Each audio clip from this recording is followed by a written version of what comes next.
Ladies and gentlemen, I am back again, still on Justice for Mohbad. Right now, social media is on fire. Like I promised you, I said the latest on Justice for Mohbad, you will find it right here on this channel. It is hot, like it is really hot. Social media is on fire. Everywhere, don't scatter. Like it has become so messy. You will not believe what is going on. But then it's a good thing. You know, there's something called purging. Yes, purging. You know, when you have diarrhea, you know how it is. Now, Justice for Mohbad had a lot of mysteries attached to it. And a lot of people have asked. In fact, it got to a point, some people sat down and they're like, wait, who is Mohbad? What is it about Mohbad? They started looking at Mohbad like, what has this young man connected himself to? Who is Cynthia? In fact, it got to a point, people started looking at Cynthia as if she's so connected, she's almighty, she's alpha, she's this, no, like there's something special about Cynthia. Nothing. She's nothing. Mohbad himself is an upcoming music artist. Mohbad cannot say he has reached A, B level in that industry. Not even C level. Upcoming, that is what he is. But then, ask yourself, what exactly is it that brought about this? It is our humanity. And of course, when judgment day comes, when karma comes, you'll be surprised how little, infinitesimal, small, how small will expose something that appears big. Something that appears humongous, like certain people who believe that they are connected, they have the phone number of the IGP, they have the phone number of this police officer, this and that. So what is Mohbad connected to? In a small way, because it's not connected to these things in a big way, in a small way, but that little small, like a fly clogging a big engine, a little could expose much more. And that is the exact thing. Like, oh, do not let us go deep into this matter. If we go deep into it, or if we allow it to go like the way it is going, with so much people interested in it, it could expose some dirty information that we do not want the public to be aware of. That is exactly what is going on Justice for Mohbad. Now, that is on one part. We have some other issues attached to Justice for Mohbad. I'm talking about those who are attached to Justice for Mohbad. Those who provided themselves and they said, we are for Justice for Mohbad. We are seeking for Justice for Mohbad. We are into Justice for Mohbad. You will be shocked beyond your bone marrow. I mean, the kind of shock, if there is anywhere that shock can be absorbed, I don't know. Be prepared for this one. It is going to be a roller coaster. You're about to see, you're about to hear, you're about to experience the shocker of your life. Stories that will give you nightmare. That is what you're about to discover. Still on Justice for Mohbad. What has been going on Justice for Mohbad will blow your mind. Like, share, tap on the subscribe button. Let's get right into it. Ìgbà tán ṣe corona yẹn tán, ṣé mo pé mi ò kí I don't pick people's phone. I don't watch videos. So I don't know what happened at the corona. Mo kàn bẹ̀rẹ̀ sí ní update táwọn èèyàn ń gbé Shittu ṣe pé ni pé báwo ni Shittu ṣe máa throw bàbá sábẹ́ boss. Mo wá pè nìkan. Mo ní kí ló ṣẹlẹ̀ lénìí ní corona. Ó bá dé kó wọ́n send ẹ̀ sí mi. Bó ṣe send ẹ̀ tí mo rí nǹkan tí Shittu sọ pé tán sọ pé George ń praise ìyá Mohbad. Ó ń rọ́bìṣì bàbá Shittu ò lè sọ̀rọ̀. Shittu tún wá bọ́ta tán. Shittu wá sọ pé the judge did a good job. Bínú ṣe bí mi nìyẹn. Ṣé gbogbo yín rántí? Ṣé mo kúkú gbé anger mi wá síta? The first person tí mo pè, ṣé rántí pé mo sọ pé Gurexy, mo later get pé Gurexy ló gba Shittu fún wọn. The first person tí mo pè bàbá. Mo ní bàbá. Mo ní ẹ̀yin lẹ rí bẹ́ẹ̀ o. Mo lé mi ò rí bẹ́ẹ̀. Nǹkan tẹ́ bá dẹ̀ sọ lèmi máa tẹ̀lé. Mo ní bàbá, with nǹkan tí Shittu ti ń ṣe látijọ́ yìí, àti nǹkan tó sọ ní corona inquest lẹ́ni ṣé yìí believe nu máa yìí bàbá dẹ̀ sọ statement kan bàbá ní tẹ́lẹ̀ mo believe nu ẹ̀ ṣùgbọ́n èyí tó sọ lẹ́ni 70% ọkàn mi bàjẹ́ mo believe nu ẹ̀ mọ́ bàbá ní mo máa lọ rí lọ́la bàbá yẹn ń ké I swear with my living God bàbá Mohbad ń ké ni ṣé ń gbọ́ bàbá Mohbad was crying mo ní bàbá má ké ẹ lọ rí lọ́la ká gbọ́ nǹkan tó máa sọ bí n ṣe fi bàbá bí kí n tó sọ yẹn fún bàbá mo ní bàbá ṣé mo pé mo ti ń sọ fún yín pé máa yìí ti ń gbàbọ̀dé ṣùgbọ́n ẹ believe mi mo ní yéé tó ṣe yìí mo ní ẹ máa lọ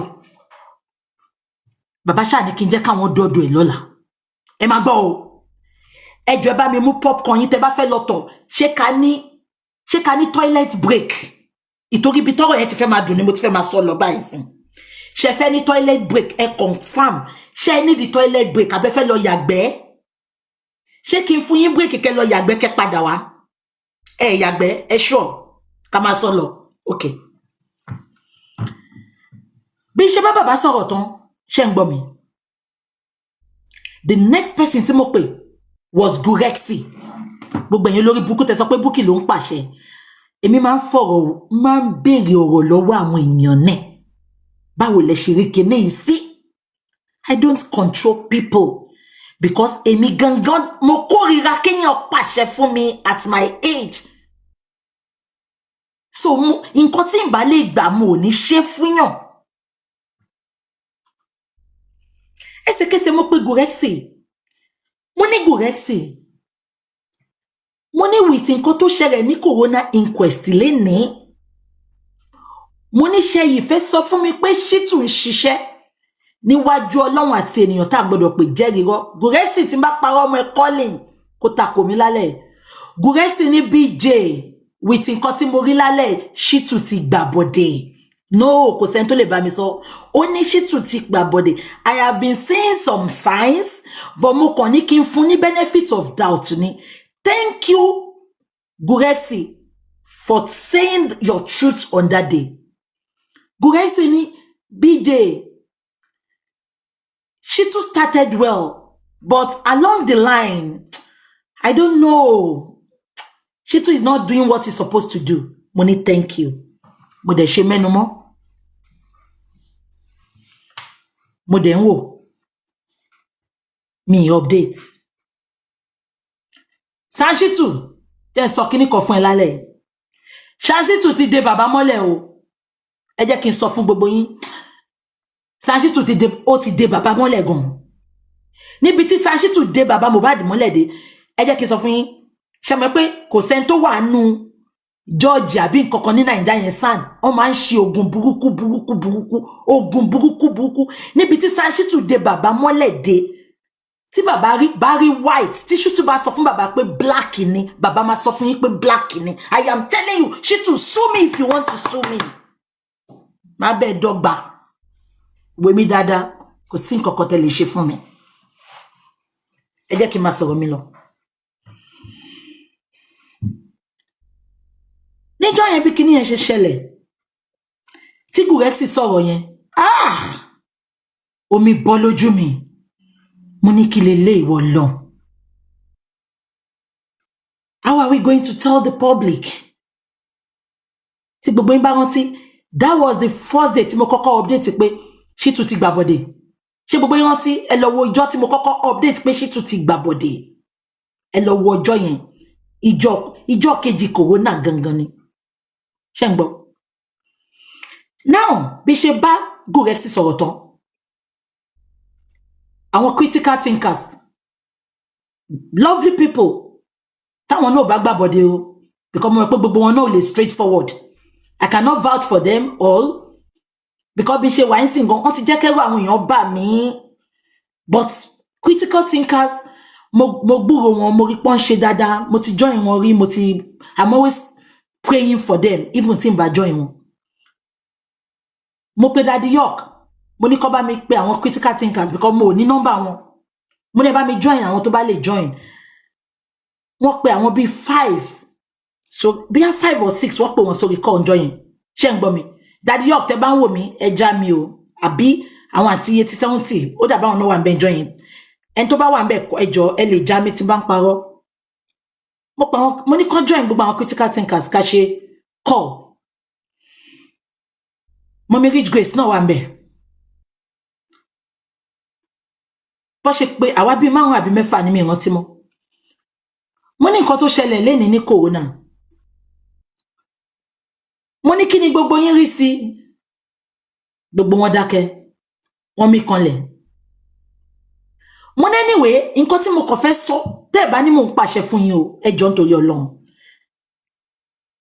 give or take Shittu àti gba over 100 million lọ́wọ́ baba Mohbad ẹ bá mi calculate ìgbà tá gbà ó lóun máa gba 25 million adẹ kó fún kò dín kò mọ́jọ́ 5 million kò mọ́jọ́ 10 million kò mọ́jọ́ give or take tí ó bá ti gbà tó 100 million àti máa súnmọ́ 100 million yes tán bá ní mo parọ́ kan gbé bọ́n ṣe náwó síta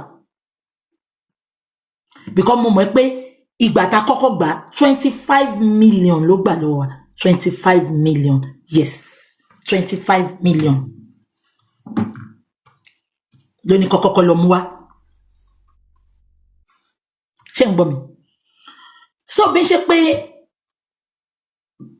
ìgbà tí gbogbo wọn sọ̀rọ̀ mo wá ní kó má bínú o mo ní má rò bí pé mo ń pàṣẹ fún yín o mo ní ẹ jọ̀ọ́ mo mọ̀ pé gbogbo yín lẹ̀ ń dá owó yìí mo ní mo fẹ́ bẹ̀ yín ní nǹkan kan ni mo ní mo mọ̀ pé orí platform gbogbo yín ló ti máa ń dá owó yìí mo ní ẹ jọ̀ọ́ mo fẹ́ bẹ̀ yín ní nǹkan kan ni mo ní ẹ má fún Shittu lówó kankan mọ́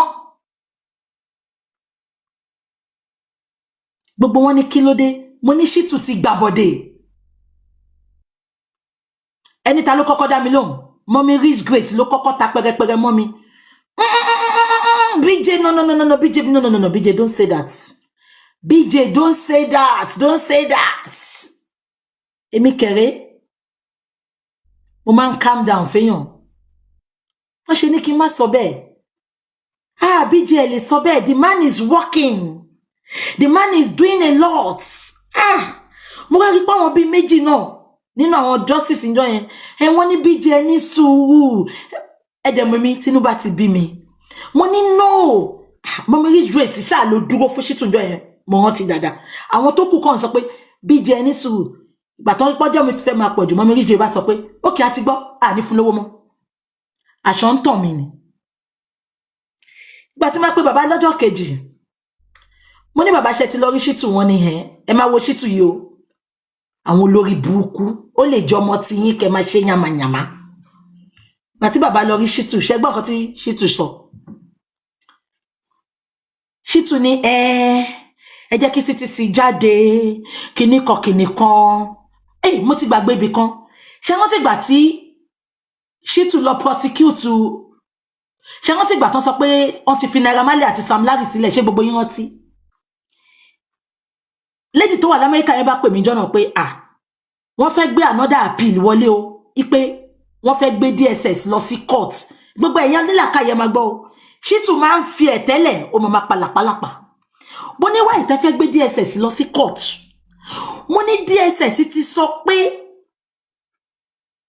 àwọn Naira Marley àti Sam Larry ò jẹ̀bi wáyé tí Shittu ń sọ fún bàbá Mohbad pé káwọn lọ appeal mo ní ṣé nǹkan ẹ bá mi bí àwọn ó dàbí mo sọ láàrin àwọn kìtìkìtì kàṣíjọ yẹn mo ní ṣé nǹkan tó kọ̀ wá kù nìyẹn ni mo ní ẹ fi àṣànà sílẹ̀ ẹ fi gbogbo important things sílẹ̀ ẹ tún fẹ́ lọ máa appeal DSS madam lóhùn 5 DPP thank you very much DPP ni wọ́n máa lọ san 5 wọ́n máa kó 5 million fún Shittu kó tún lọ appeal yẹn wọ́n dá sínú gbó ni ẹ bá mi bí Shittu why tí Shittu ṣe ń sọ pé Naira Marley àti Sam Larry ló pa Mohbad why tó ṣe ń sọ pé kó má fi wọ́n sílẹ̀ ṣíṣe pẹ̀tẹ́rì ló ń ṣiṣẹ́ fún ni ẹ wá sọ pé mo ń sọ pé ṣe pẹ̀tẹ́rì ó fi ẹ̀tẹ́lẹ̀ àwọn tó wà nulẹ̀ witness ó fi wọ́n lẹ̀ ó wá lé Naira Marley àti Sam Larry kiri Shittu make it make sense Shittu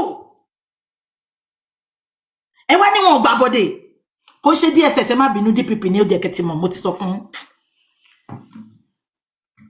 mo go against pé kó má sanwó yẹn kó má appeal ṣùgbọ́n wọ́n gbẹ̀yìn mi lọ so tẹ́ bá ń gbọ́ ní tí bàbá sọ pé a kì í sọ a lot fún BJ àwọn lára àwọn nǹkan tó kì í sọ fún mi nìyẹn tá bá ti ní ẹ má tí ṣe báyìí ẹ jẹ́ ká ṣe báyìí wọ́n á gbẹ̀yìn lọ ṣe tó wù wọ́n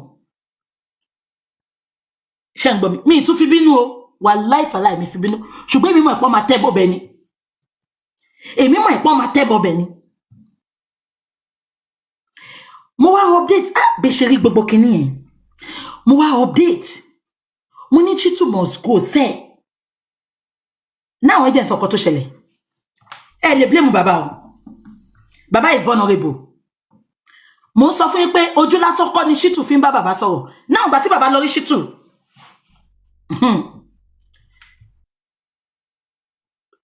Rich Grace ló sọ ilé fún mi nínú group yẹn jọ yẹn ó ní àlè lé Chitu o àbí ṣán ti lọ rí Chitu mi ìrántí mọ́ mo ṣàrántí pọ́n ní ìgbà táwọn dọ́dọ̀ Chitu yes wọ́n lọ rí Chitu ẹ máa gbọ́ o bàbá Mohbad ọlọ́run akọ yìí yọ ń bẹ̀ tẹ́ bá dẹ̀ mọ́ pẹ́ fẹ́ ṣe DNA mọ́ bàbá Mohbad ọlọ́run kò sẹ́ni tó máa bá yín jà o ẹ kàn jẹ́ káwa ní peace ká máa lọ ọdún méjì máa pé níjọ́ Wednesday on the 11th tẹ́ bá mọ̀ pé ẹ fẹ́ peace bàbá Mohbad ẹ fẹ́ settle you can go ahead ọlọ́run kò sẹ́ni tó máa bá yín jà bàbá I will not stop loving you I will not stop supporting you bàbá but ẹ jẹ́ ká wá ká fi gbogbo ayé wa ń wá justice fún yín ká lè nísinmi.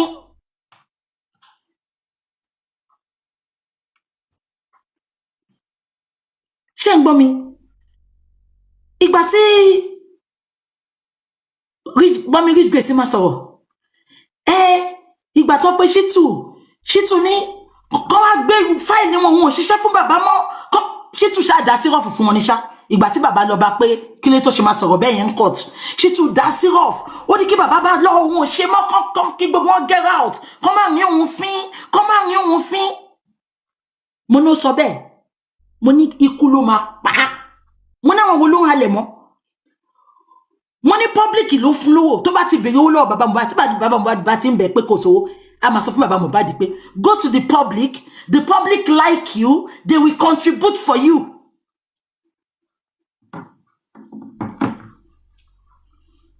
ẹ máa gbọ́ lọ ọlọ́run ìgbà tí bàbá lọ challenge ẹ pé báwo lẹ ṣe máa sọ ọ̀rọ̀ yẹn ní court ó ní kó má bọ́ òun sọ kẹ́ni kó má disturb òun kó má kóra wọn lọ tó bá fẹ́ lọ yes inú bí mi mo tún gbé sára ẹ má gbọ́ o mo ṣàdákẹ́ ìtorí gbogbo yín tẹ̀ sọ pé fídíò kì í ní sùúrù mo ń wò mo dákẹ́ mo ń wò Lady America yẹn á pè mí Chitu ò ṣe nǹkan kan àní lady yẹn ló tún máa ń sọ fún Chitu nǹkan tó máa ṣe wọ́n á tún tọ́ lady yẹn wọ́n láwọn ti gbọ́ àwọn máa lọ ṣe wọn ò ní ṣe nǹkan kan ẹ tí gbọ́ nǹkan kan so mo ṣàdákẹ́ ìgbà tí mọ́mí Rich Grace ta ní kó lọ ṣojú wa ń bẹ̀ tó ní no a lè ṣe yẹn o I believe that inú jìn ẹ má bínú ẹ̀yin tẹ́ wà Naija o tí n bá trust many of you mọ́ wọ́n ti show mi ni o ẹ má bínú ó take me time láti update fún mọ́mí Rich Grace but mo ní no if I should keep quiet nǹkan máa bàjẹ́ gan. Let me shock you all now. I told my few sisters that we talk mo ní mi rí bẹ́ẹ̀ ṣe lè sunkún tó mi ní bọ́tà wá ṣe show but mo wá rí pé Mommy Rich Grace ti fẹ́ máa manipulate public mo ṣe ní no if I should keep quiet ó máa sọ àwọn èèyàn dáadáa láìdá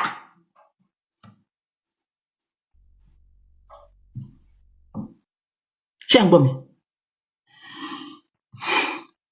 àwọn bàbá ṣàtúbẹ̀ wọ́n sọ fẹ́mi pa wọn bẹ̀ o but mo rí pé gbogbo wọn cooperate padà mi mọ̀ nǹkan kan mọ́ and mi ìbínú Ọlọ́run ìtòrí ẹ̀ ṣe máa ń rí pé I don't come out tẹ́mi bá ní information máa wá sọ tí bá dẹ̀ rí pé nǹkan tó fẹ́ pa yín lára máa wá sọ fún gbogbo yín náà wọ́n sọ̀rọ̀ fún mi mọ́ mi ìdẹ̀bínú wallahi taala ìgbà tí fídíò ń bẹ̀rẹ̀ exposure I was so happy mo ní Olúwa ṣeun máa sinmi VDM ti take the lead máa sinmi gbogbo ẹ̀yin olórí burúkú tẹ́ ẹ̀ ní jèrè ṣe ọwọ́ yín ẹ máa lulẹ̀ gbẹ̀yìn ni ìwọ tó bá robi sí mi bí a bá ẹ àdàbí tí n bá robi sí kankan nù yín ìwọ tó bá nà kankan sí mi 19 tó kó ajẹ́ tọmọ ajẹ́ ti gbogbo ìdílé ẹ̀ àdàbí tí n bá lonú méjì nu justice ṣùgbọ́n tí n bá lonú méjì gbogbo nǹkan tẹ́ bá sọ á padà sínú ìṣẹ̀dá yín tọmọtọmọ gbogbo èké tẹ́ bá ṣe Ọlọ́run á tú yín ká níbi tẹ́ ti ń dáná ọ̀rọ̀ ẹ ní kúre èmi ẹ mọ̀ mí ni ẹ kéré ẹbí ń tí ẹbí lò ẹ̀yin wo mo wò yín ẹ pé kan ẹ jẹ́ kọ́kọ́ play kọ́kọ́ fún yín kẹjẹ́ kó máa pọ̀ létí ìyá yín bẹ́yẹn mo ń bọ̀ ẹ ní sùúrù o.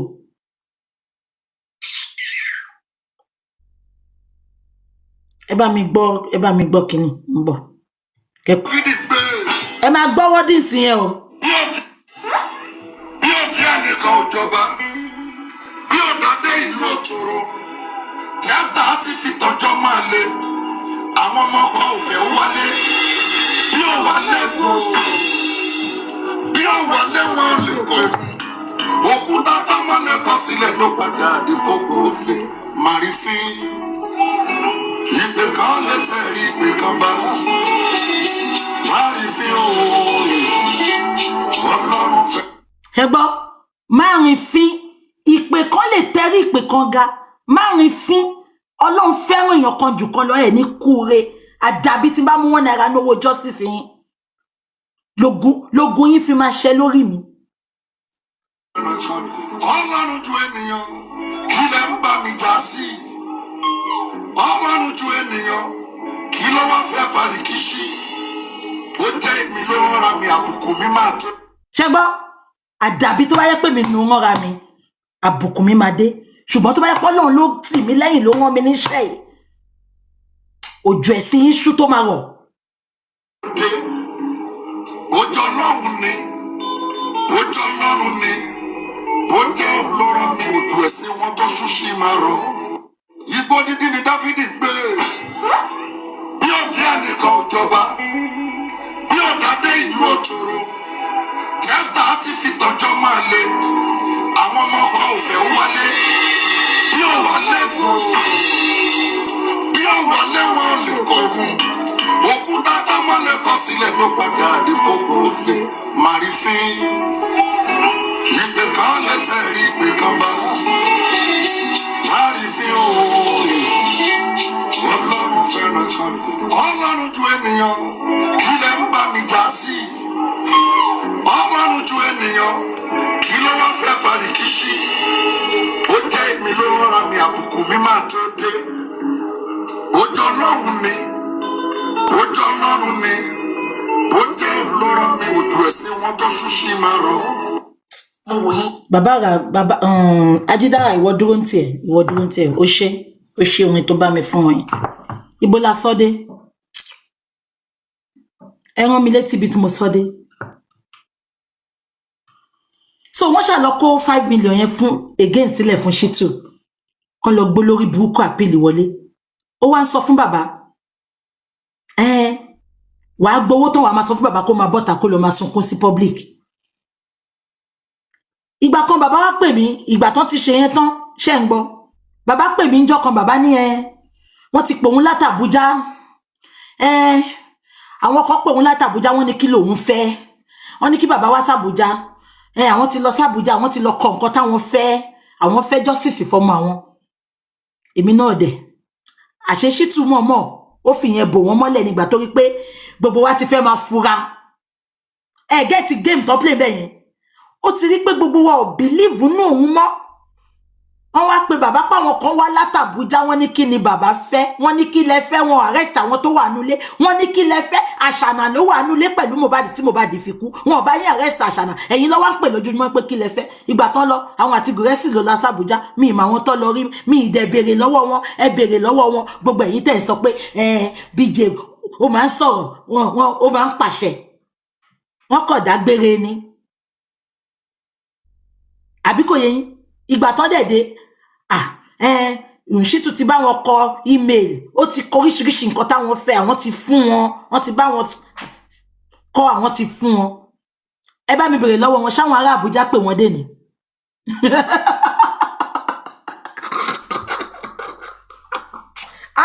Gaiman ni Shitu Gaiman tẹ́ bá ti ráwọn tójú wọn ti rí bí orí oko yẹn ẹ ti mọ̀ wọ́n ojú wọn tí ò là yẹn tẹ́ bá ti rí ẹni tójú ẹ ti rí láì mú gbó tójú wọn máa ń dàbí orí oko ẹ ti mọ̀ là tó wà lórí oko yẹn ẹ sá fún wọn tẹ́ bá ń gbọ́ Gaiman ó ti rí pé gbogbo wa ti ń condemn òun ó sáré ní kọ́ pé ó náà pé bàbá l'Àbújá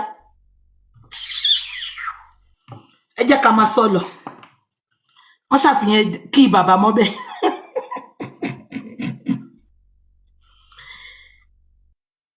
so ìjọ tí bàbá lọ ṣe interview pẹ̀lú ṣe pé mo ti sọ fún pé mo ti ń fura ìjọ tí bàbá lọ ṣe interview pẹ̀lú VDM meanwhile kí bàbá tó lọ ṣe interview yẹn èmi ti ń sọ fún bàbá pé bàbá ẹ lọ ṣe interview pẹ̀lú VDM mo ní gbogbo àwọn èèyàn tí wọ́n ti sọ yín dá láìdá wọ́n lẹ́yìn lẹ pa Mohbad wọ́n ní ẹ̀yin lẹ sáré lọ sín mo ní VDM has a big platform mo ní try kẹjẹ́ kí VDM interview yín so that gbogbo ayé lè gbọ́ bí nǹkan yẹn ṣe ṣẹlẹ̀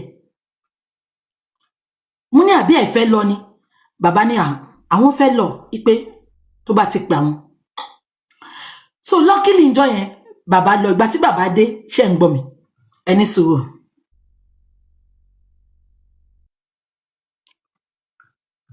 no ó dẹ̀ mo sọ pé kí bàbá lọ bọ̀ bàbá ò sọ pé ó máa yá kíákíá bẹ́ẹ̀ yẹn ṣe ń gbọ́ èmi kàn rí bàbá tán lọ ṣe interview yẹn ni inú mi dùn ńjọ́ yẹn mo sáré ṣe ẹ̀ but ìjọ́ kejì mo wá pé bàbá mo ní bàbá ẹyẹ ò tiẹ̀ sọ fẹ́ yẹ pé òkò ń bọ̀ mo ní inú mi dùn bí ṣe rí yín ní interview yẹn pé bàbá ní mo ò sọ fẹ́yàn kọ́kọ́ bí ṣe kúrò ní quest mo ṣe lọ ẹ bá gbọ́ statement yìí o this was baba's words bàbá ní even bàbá Shitu gan mi sọ fún ìtorí tí n bá sọ fún kò ní jẹ́ kí n lọ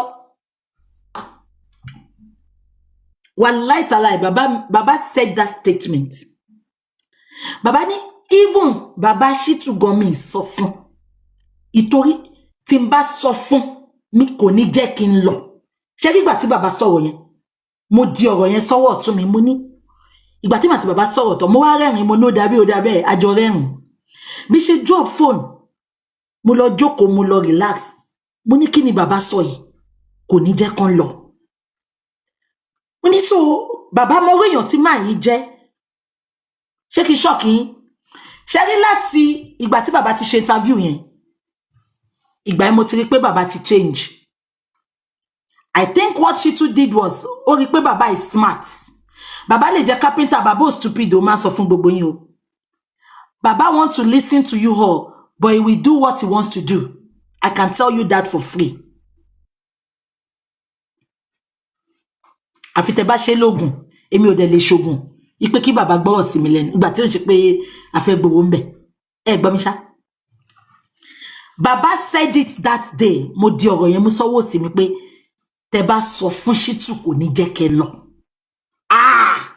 red flag lélẹ́yìí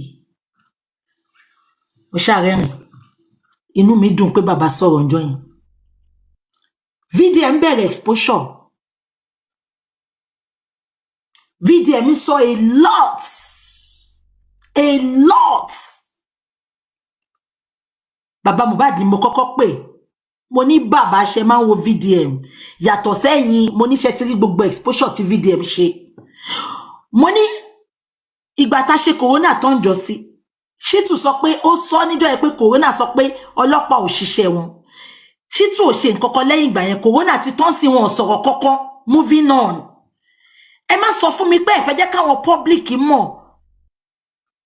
public are paying the money fine àwọn nǹkan tó wà secretive you might not tell the public but ẹ gbọ́dọ̀ gbé public débẹ̀ because mo rántí gbà kan orí critical thinkers within 2 days wọ́n dá over 20 million they need to know you cannot just keep mute with Iya Rich Grace àti Shitu kẹ́ sọ pé you don't want the public to know you don't need to tell me but update the public. Ìgbà tí mo rí gbogbo gbogbo update tí VDM ṣe tó tú àṣírí àṣànà tó ṣe mo pe bàbá mo ní bàbá okay a gbọ́ pé Shittu ò ṣe nǹkan kan but gbogbo new exposure yìí mo ní this is evidence fún Shittu láti gbé another nǹkan wọ court eléyìí inú kíní ló wà mo ní irú ṣẹpẹtẹrì DNA tó ṣe Shittu have the right to ask them for the results. Gbogbo nǹkan tó ní ṣẹpẹtẹrì ṣe nu bẹ̀ yẹn gbogbo group yẹn they need to be petitioned. Bàbá láwọn ti gbà wọ́n sọ fún Shittu. Àgbọn kankan mọ́ nípa ẹ̀ mo dẹ̀ ń wò. Ṣùgbọ́n inú mi wá ń dùn pé VDM ń tú àṣírí yẹn lọ. Ó ń tú àṣírí yẹn lọ. Ó ń tú àṣírí yẹn lọ. Shittu ò máa ṣe nǹkan kan. Ṣé wá rí bí tèmi ti ń fura sí Mummy Rich Grace? Ìgbà tó ti invite ẹ̀ sí party Shittu tó ti lọ. Dẹ̀nẹ̀ má gbàgbé pé mo sọ fún ìjọ tí mo kọ́kọ́ sọ̀rọ̀ yẹn. No, kí n má sọ bẹ́ẹ̀ Shittu is working. Mo gbọ́ àwọn nǹkan kan lánàá, ẹ̀rù dẹ̀ bà mí. Now, kó tó wá dìgbà yẹn. Ẹ má gbọ́, mo ń sọ fún pé bàbá ò kí ń sọ nǹkan kan fún mi. Kí n tó bọ́ sí Rich Grace, mo ti gbàgbé lé, má jẹ́ kí n gbàgbé. About 2 weeks ago, mo wá pé bàbá gbogbo yẹn má gbọ́ because ẹ kàn máa feel pé àdèmọ́ máa sọ̀rọ̀ fún Bukky ò ní dá wa lóhùn. Mo máa ẹ wò wọ́n ní ọgbọ́n ọlọ́gbọ́n la máa fi ń ṣọgbọ́n. Gbogbo yín pátá nǹkan tẹ máa ń sọ ìgbà míì mo máa ń kà mo dẹ̀ máa ń relate ẹ̀ padà but mi kàn ní wá sọ fún yín update ni. Ṣé ń gbọ́ mi? Ìgbà tí mo rí pé Shittu ti gbàbọ̀dẹ̀ èmi ti rí. Mo wá pé bàbá ńjọ́ kan mo ní bàbá mo ní mi pàṣẹ fún yín o. Mo ní but oríta bitade yìí Shittu ò ṣiṣẹ́. Shittu ti gbàbọ̀dẹ̀. Mo ní mi ní kẹ́ lé Shittu o. Mo ní ẹ jẹ́ ká fi Shittu lẹ̀ kó máa nǹkan tó bá wáyé wá kọ́ ẹ jẹ́ kó máa kọ́ lọ. Ẹ má sanwó fún o. Mo ní but ẹ pé bàbá ẹ bá mi jí bàbá ẹ bá mi jí gbogbo ọkàn tó sùn lọ. Mo ní bàbá ṣùgbọ́n máa bẹ̀ yín ẹ lọ bá VDM tí ń bá parọ́ kọ́ lọ ń jẹ mí yà. Mo ní bàbá ẹ lọ bá VDM ẹ pé VDM ẹ sunkún fún ẹni VDM jọ. Mo ní lọ́yà o ṣùgbọ́n VDM jọ fún mi ní lọ́yà. Fún mi ní lọ́yà tó lè bá mi bójútó. Mo dẹ̀ mọ̀ pé VDM gbogbo mi sọ Dèjì Adénúgà Òdèjì yẹn ti gbà bọ̀dé ń tiẹ̀. Mo ní VDM mo rí pé àwọn radical lawyer ló ń bá ṣiṣẹ́. Mo ní radical lawyer la nídìí ní oríta bitade yìí. Ọ̀rọ̀ DNA ò tẹ̀ tí wáyé ń gbà yẹn. Gbogbo yín. Gbogbo bí bàbá ṣe ń lọ court mi mọ̀ ń pa o. Mi ìdẹ̀ bí wọ́n. Bí gbogbo yín ṣe máa ń rí lórí íńtánẹ́ẹ̀tì mo ṣe máa ń rí. Ìgbà mi gan ọ̀dọ̀ sister Comfy ni ma ti rí update lèmi náà máa gbé sí update mi. Gbogbo ẹ̀yin tẹ́ ń sọ pé BJ ló ń control bàbá. No. Because wọ́n rí pé mo ti antagonize Shittu. No, ṣe sọ nǹkan kan mọ́. Ṣé ń gbọ́ mi ṣá? Mo ní bàbá ẹ kàn pé VDM mo ní VDM ready láti support yín. Mo ní ẹ pé kẹ́ sunkún sí lọ́rùn pé VDM jọ fún mi ní lọ́yà. Mo ní lọ́yà o. Mo ní if possible ẹ sọ díẹ̀ nù nǹkan tí Shittu ti ṣe. Ẹ sọ nǹkan tí gbogbo ọjọ́ ẹ sọ nǹkan tó ṣe pé corona gan kò gbà fún wa kò rí gbà fún wa. Ó tún praise George ni. Bàbá láwọn ti gbọ́. No, ìjọ yẹn tí wọ́n ní kí bàbá gba lọ́yà ṣe ń gbọ́. Ibẹ̀ ni bàbá ti wá sọ fún mi pé ẹ má gbọ́ bàbá ní àwọn critical thinkers wọ́n fẹ́ gba lọ́yà fáwọn. Ẹ bá mi máa di ọ̀rọ̀ yìí mo critical thinkers ọ̀rọ̀ ti dọ́dọ̀ yín sìn yo. Bàbá ò sọ fún mi tẹ́lẹ̀ bàbá ní critical thinkers fẹ́ gba lọ́yà fáwọn. Níwájú Ọlọ́run àtẹnìyàn èmi ò mọ̀ mi mọ̀ nǹkankan. Mo wá sọ fún bàbá mo ní bàbá ẹ má gba lọ́yà lọ́wọ́ ẹni kankan. Mo ní ẹ lọ bá VDM mo ní critical thinkers mo ní they are in group.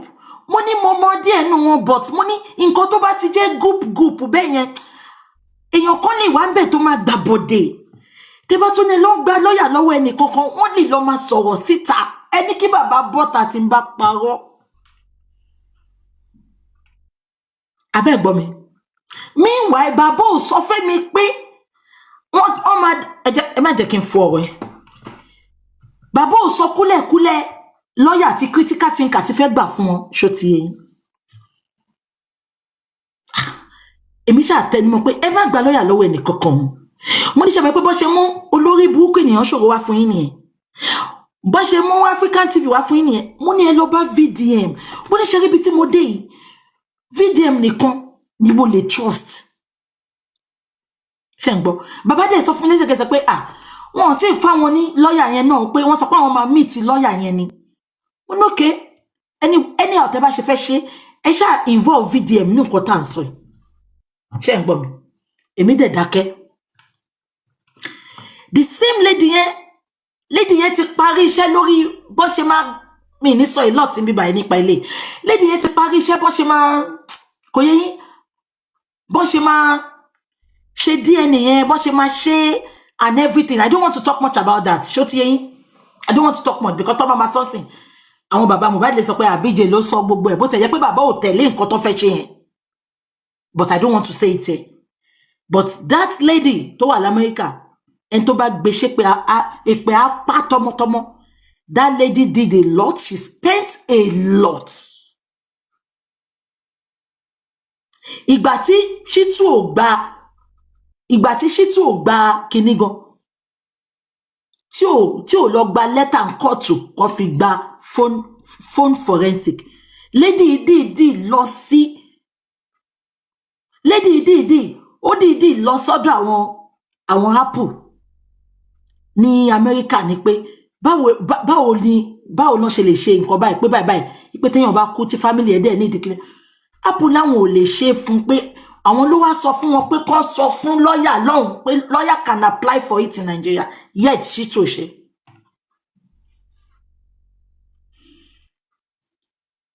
ṣé ń gbọ́ mi èmi ṣàdéhùn ń tèmi bàbá àtàwọn critical thinkers àṣọ ń ṣe mítìn mi tiẹ̀ mọ̀ ó bá di last week Daddy York bá pè mí Daddy York ní BJ o àwọn ní káwọn fọ̀rọ̀ kan tó yín létí ni o mo ní go on bàbá mi kí ló ń ṣẹlẹ̀ Daddy York ní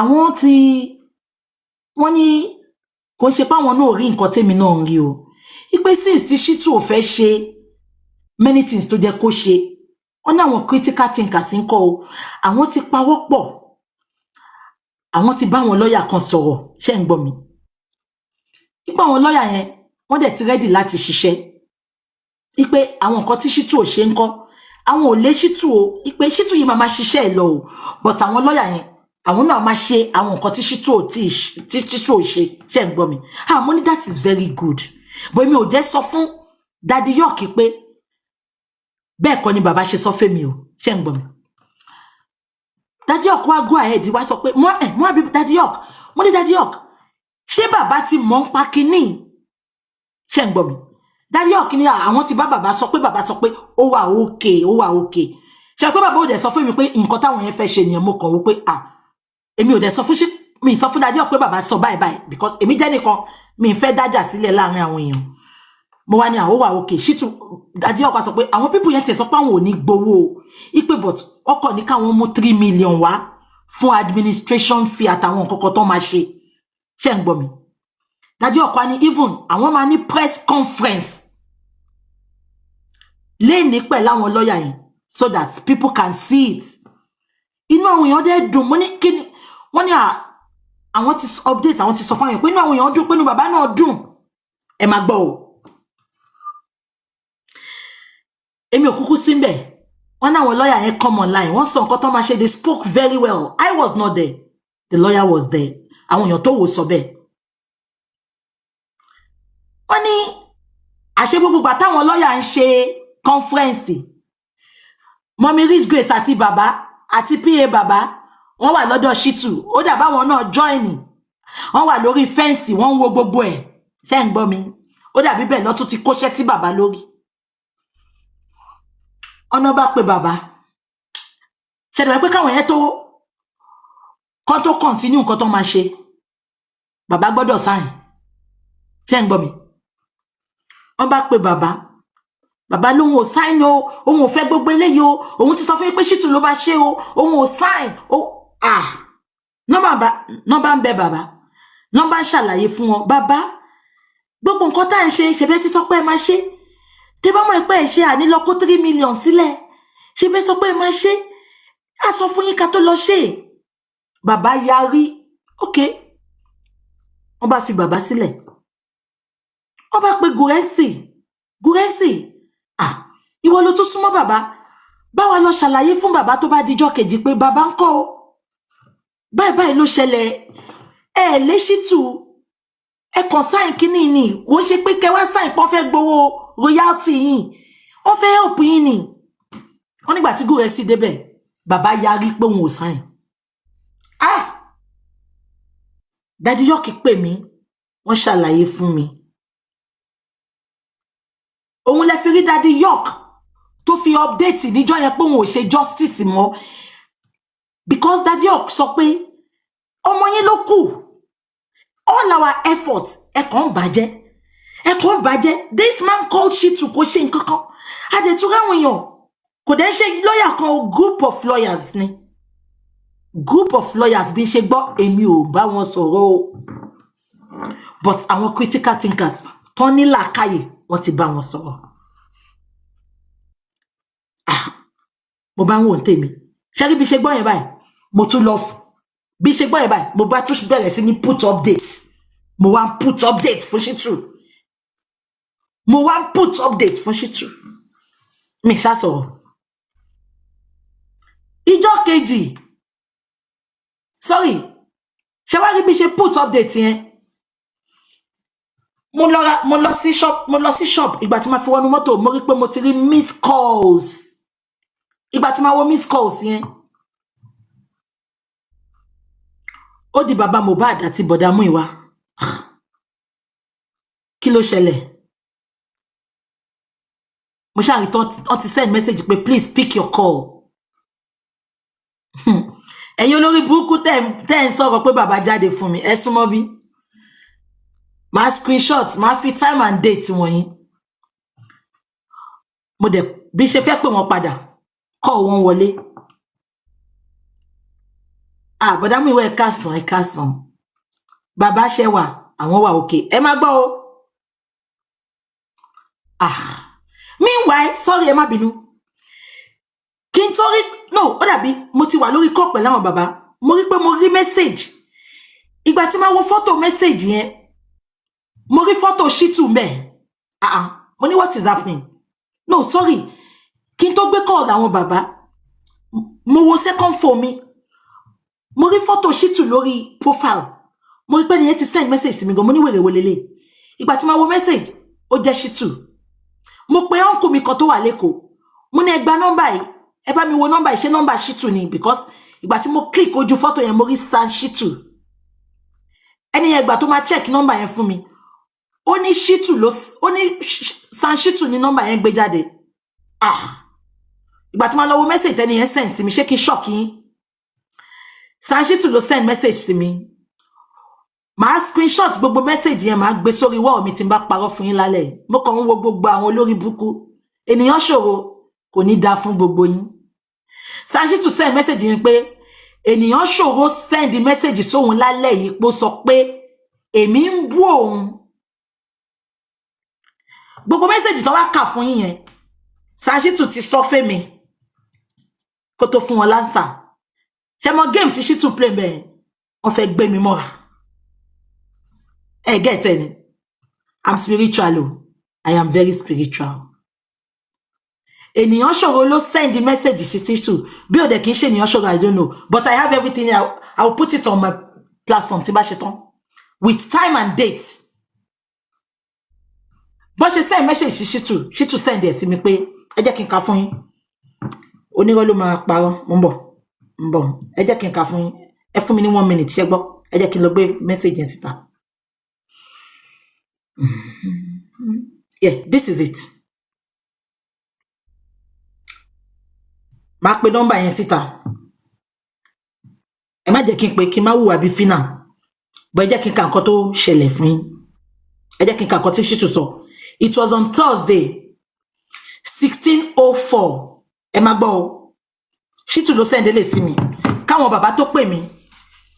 Ẹ jẹ́ kí n ka fún yín. Taiwo Odumosu sent me a message concerning me attributed to you as follows. Ènìyàn ṣòro market. Iwájú lẹ máa bá mi. Mo rí tí gbogbo yín ka message. Wọ́n ti send ẹ̀ Shitu ní kúre. Mo ti rí message kí gbogbo yín torí. Did you see me say anything? No. Ẹ yẹ kí n máa kà lọ. Thursday 16:04. Shitu ló send ẹ̀. Máa screenshot photo ẹ̀ máa gbé fún yín. Tẹ́ bá dẹ̀ ni mo parọ́, máa gbé nọ́mbà yẹn síta. Èmi ò rán wèrè kankan man. Only Taiwo Odumosu sent me a message concerning me attributed to you as follows. I have emailed him a few minutes ago. I wanted to BCC you, but forgot your email address. I use this address. Shitu ló ènìyàn ṣòro ló nǹkan tí ènìyàn ṣòro send sí Shitu ni Shitu send sí mi yo. So ènìyàn ṣòro ló send lé sí Shitu báyìí. I have emailed him a few minutes ago. I wanted to BCC you, but forgot your email address. I use this address, Oko Yahoo email Shitu. Is it correct? Yes, I would appreciate if you could support my email by sending this to him directly. Emagbo. Good afternoon, Leonard San. Above for your information from one of your admirers.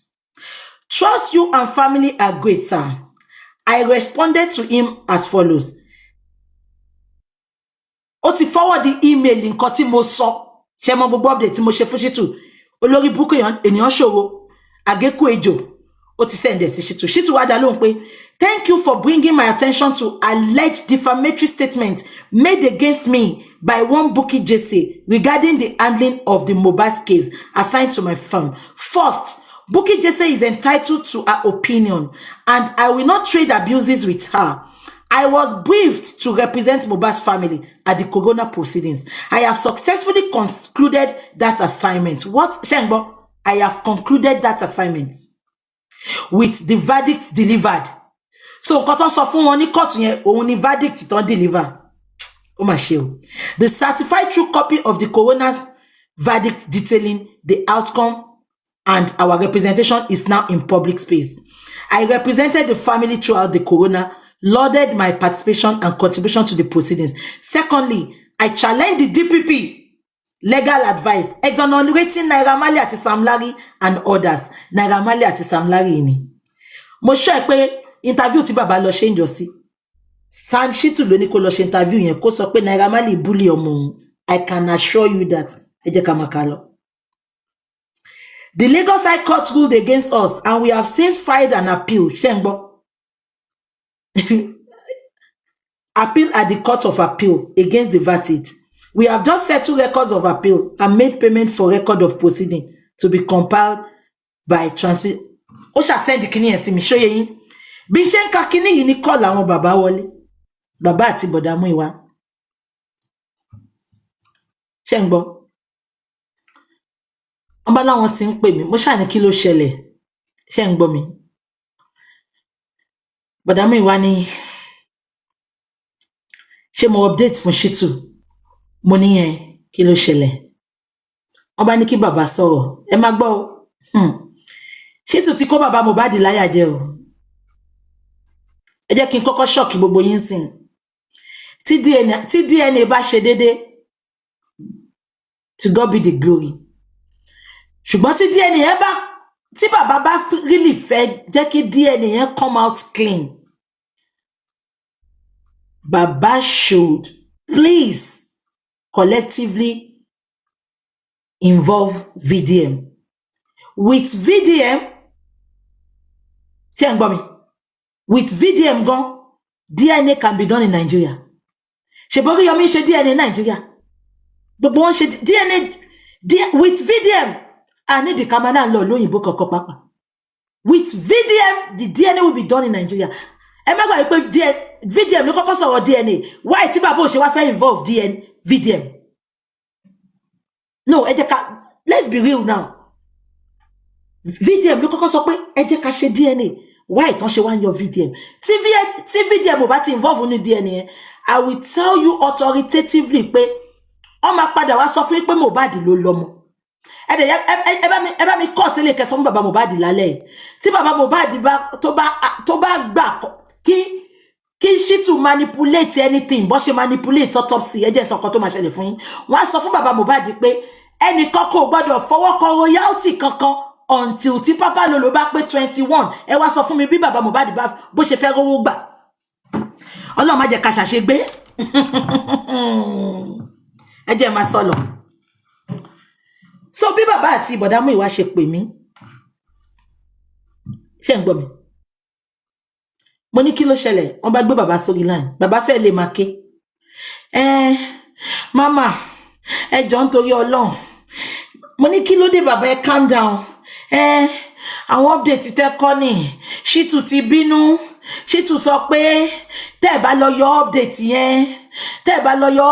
yẹn òun ò ní ṣiṣẹ́ fún mi mọ́ inú ti bí mi mo ní bàbá ẹ bọ́lẹ̀ ń bẹ̀ láyé yín ẹ má bá mi sọ mọ́ mo ní kí lórúkọ mi blogger ni mi mo ní kò ní dá fún Shittu ò ní kúre tí ò bá yọwọ́ nu iṣẹ́ yín mo ní Shittu sọ fẹ́yìn pé tí n bá lọ yọ update tèmi kò ní ṣiṣẹ́ fún yín mọ́ mo náà ra ran bọ́ǹbù lọ́wọ́ ni mo ní kó má ṣiṣẹ́ fún yín nọ́mọ̀ là ń gbàdúrà ẹni kó máa lọ àìmọye lọ́yà inú ti bí mi bí bọ̀dá Múyìwá ṣe ní kí n ní sùúrù nìyẹn pé BJ kò ń ṣe bẹ́ẹ̀ ni bàbá ṣe kò ń ṣe bẹ́ẹ̀ ni Shittu ṣe sọ ipe Shittu kan sọ pé èmi update fóun kìnnìkan mo ní yes mo update fún mo ní tẹ́ bá dẹ̀ tún dánú bí mi màá tún lọ fi update mi mọ́ fún mo ní who the hell does he think he is mo ní ṣe rí mi kí n mú update wá sílẹ̀ ni mo ní bàbá ṣe torí Shittu lóhun ò ní ṣiṣẹ́ yín mọ́ ẹ wá ń ké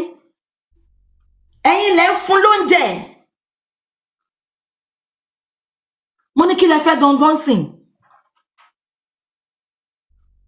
mo ní ẹ jẹ́ kí n kọ́kọ́ sọ fún yín o ẹ má ní kí n mú update mi wálẹ̀ o mo ní ṣe mọ̀ pé bẹ́ẹ̀ ṣe sọ fún mi ńjọ́ sí ni olórí burúkú African TV èmi ni mo kọ́kọ́ tú àṣírí African TV àbí kò yé yín mo ní mi ni mo kọ́kọ́ tú àṣírí African TV mo ní bẹ́ẹ̀ ṣe padà wá bá mi nìyẹn pé kí n jọ kí n mú page kí n mú nǹkan tí mo update wálẹ̀ pé kí n ṣe show kí n bẹ́ẹ̀ mo gbọ́ sí lẹ́nu ńjọ́ yẹn because mo feel pé ẹ mọ̀ nǹkan tẹ́ ń sọ ni mo ní mo bẹ́ẹ̀ tán kò pẹ́ tí mo bẹ́ẹ̀ tán kò pẹ́ láṣírí ẹ̀ tú mo ní ẹ má wá sọ̀rọ̀ fún mi o mo nígbà tí mo join Justice for Mohbad mo ní ẹ̀yin kọ́ lẹ mú mi wọ̀ o mo ní ohun mi ni o mo ní ẹ bá mi sọ fún Shittu kó f off bọ̀dá Múyìwá wá sọ pé Shittu ò sọ bẹ́ẹ̀ ipe nǹkan tó ṣẹlẹ̀ ni pé kí n jọ kí n má gbèṣù láyè mo ní there you go again mo ní so tá bá ti ń tú àṣírí sí àgbèṣù láyè ni mo ní ṣe mo bá yín wà ní brotherhood of darkness ni mo ní so kí n rò tán sìn kí Shittu bá yé dẹ́tọ́ kí n tó sọ màá wá máa sọ gbogbo yẹn wá máa sọ pé fídíò ṣe ti sọ ṣé ń gbọ́ mi bàbá dẹ̀ ni mama ẹ jẹ́ kí n sọ tọrọ fún yín sìn mi lè fi Shittu lẹ̀ o Shittu ló máa ṣiṣẹ́ yẹn o mi lẹ́lò mi o ẹ má gbọ́ bó ṣe mú sí bàbá Mohbad lórí o ẹ jọ̀ọ́ ẹni tó bá jẹ́ lọ́yà mi báyìí kó kàn sọ pé àmì lọ́yà kó bá mi pè wọlé kó sáré enlighten wa ẹ má gbọ́ nǹkan tó mú sí bàbá lórí o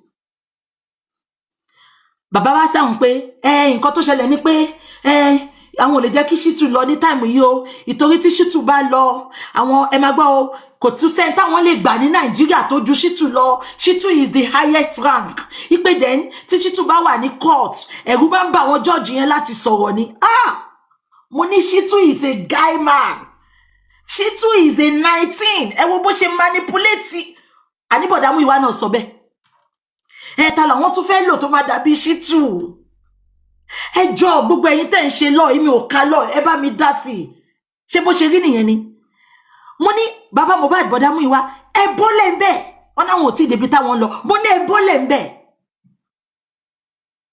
mo ní ẹ wo VDM gbogbo àwọn tó lò barrister ni wọn kì í ṣe SAN kò máa lóòsì kéèsì rí àbẹ́pọ̀n tí mọ́lé tó sọ pé ó búyàn rí àbí nǹkan kan mo ní bàbá wọ́n manipulate yín ni, wọ́n ti strategize ọpọlọ yín. Wọ́n wá jẹ́ kí bàbá believe pé kò sẹ́ńtì bàbá lè gbà tó máa ju Shittu lọ pé torí tí Shittu bá wà ń kọ́ọ̀tù àwọn judge máa ń bẹ̀rù ẹ̀. Mo ní bàbá ẹ bọ́lẹ̀ ń bẹ̀, wọ́n náà wò tí ì dé bus stop. Mo ní ẹ bọ́lẹ̀ ń bẹ̀. Mo nígbà tí corona inquest Shittu máa ló ń líkì àsì judge abẹ́ tí gbàgbé ni. Shittu ló sọ pé the lawyer is a good woman. Lawyer ò máa rán Shittu abẹ́rí tí judge yẹn ń bu yín tó ń pọ́n ya Mohbad lè. Shittu ò máa sọ nǹkan kan. Bàbá ṣáà ní ẹ má gbọ́ ẹ jẹ́ kí sáré charge fóònù. Mo ti sọ pé mi ní pẹ́ but 12 ti lò. Mo gbọ́ ẹ jẹ́ kí sáré charge fóònù. Ó ti fẹ́ ẹ fún mi 1 minute ṣẹ́ gbọ́. Ẹ má bẹ̀rù.